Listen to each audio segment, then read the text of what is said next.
سبکتگین غزنی افغانستان کا ایک بہت بڑا بادشاہ گزرا ہے۔ وہ بادشاہ کے دربار میں ایک چھوٹا سا وزیر تھا، لیکن اسے شکار کا بہت زیادہ شوق تھا۔ وہ روزانہ جنگل میں شکار کرنے جاتا۔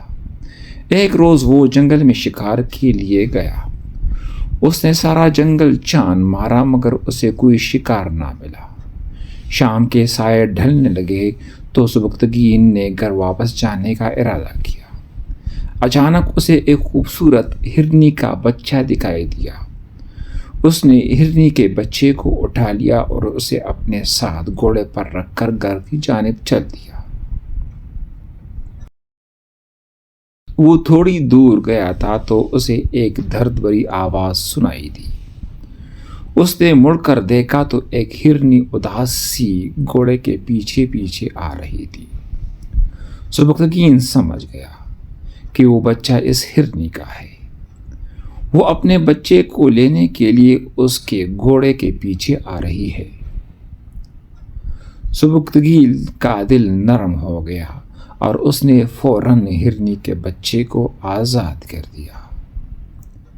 ہرنی کا بچہ بھاگ کر اپنی ماں کے پاس چلا گیا اور ماں نے اسے گلے سے لگا لیا۔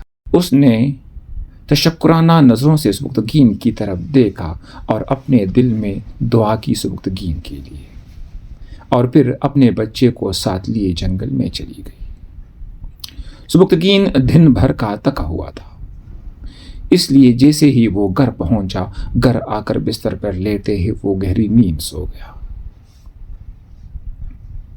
رات کو خواب میں اس کے پاس ایک بزرگ آیا۔ اس بزرگ نے اس کو بشارت دی کہ آج اس نے جو صلہ رحمی کی ہے اس ہرن کے ساتھ، اللہ تعالیٰ کو اس کی یہ رحم دلی بہت زیادہ پسند آئی ہے اور اللہ تعالیٰ جلد ہی اسے غزنی کی حکومت بھی عطا کر دے گا۔